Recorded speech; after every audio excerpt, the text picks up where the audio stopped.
She left without a word. No screaming, no final argument, no dramatic goodbye. Just silence. The kind that cuts deeper than shouting ever could. The courthouse doors closed behind her with a dull echo, and for a moment she stood still on the steps, the divorce papers folded, neatly in her hand like a death certificate for a life she once believed in. 3 years of marriage reduced to ink, signatures, and a judge who didn't even look up long enough to remember her face. The sky above was gray, heavy, mirroring the weight in her chest. She had come in as a wife and walked out as nothing. No last name, no home, no future that made sense anymore. Her heels clicked softly as she walked away, each step carrying her further from the man who once promised her forever, and then treated her like an inconvenience once success made him cruel. She didn't cry, not yet. She had learned that tears were a luxury she could no longer afford. Her phone buzzed in her hand, his name on the screen, but she turned it off without hesitation. Whatever he had to say now was too late. He had chosen pride, power, and public image over her, and today she chose herself, even if she had no idea where that choice would lead. She took a taxi to a small rented apartment on the edge of the city, a place she had secretly arranged weeks ago, just in case. The driver asked no questions, and she was grateful for the silence. Inside the apartment, the air smelled faintly of paint and loneliness. One suitcase sat near the door, packed with only essentials. Clothes, documents, a worn notebook she used to write in when life felt overwhelming. She dropped the divorce papers on the table and finally allowed herself to breathe. Memories flooded in uninvited. The early days when he wasn't a billionaire, when he laughed easily, when love felt simple and warm. She remembered believing that loyalty mattered more than money. She remembered being wrong.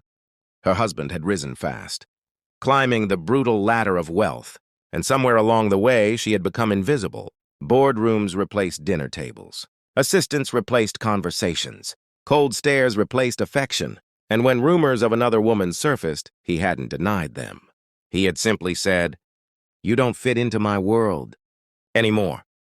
That sentence replayed. In her mind like a curse, she sat on the edge of the bed, staring at the wall, wondering how her life had shattered so quietly. She had no family to run to, no powerful friends, no safety net. The city outside buzzed with life, indifferent to her pain. For a brief moment, doubt crept in. Maybe she should have fought harder. Maybe she should have begged. But deep down, she knew she had already lost him long before today. What she didn't know was that the moment she walked out of that courthouse, everything had already begun to change. Across the city, in a glass tower that pierced the clouds, a man stood in front of a floor-to-ceiling window, his expression unreadable. He was known to the world as a ruthless billionaire, private jets, hostile takeovers, headlines filled with his name. Very few knew the real story behind his rise, and even fewer knew the name of the woman he had never managed to forget. When his assistant hesitated before speaking, he sensed something was different. "She signed," the assistant said quietly. "The divorce is final." She left alone. The billionaire's jaw tightened almost. Imperceptibly, alone, no entourage, no demands, no public scene. That detail unsettled him more than anger ever could. He dismissed the assistant with a wave of his hand and turned back to the window, watching the city like a chessboard he usually controlled. But for the first time in years, he felt something he couldn't calculate: regret. He remembered her not as the broken woman leaving the courthouse, but as the fearless girl who once stood up to him when he had nothing. She had believed in him before the world did. She had sacrificed quietly while he built an empire. And when he became everything he once dreamed of, he had let her walk away as if she were disposable. His phone buzzed with congratulatory messages from business partners who saw the divorce as clean and strategic, ignored them all. Somewhere deep inside him, a realization took shape, slow and terrifying. Letting her go might have been the most expensive mistake of his life. Back in the apartment, she lay on the bed fully dressed, staring at the ceiling. Exhaustion weighed on her bones, but sleep wouldn't come. Her phone remained dark. No messages, no calls.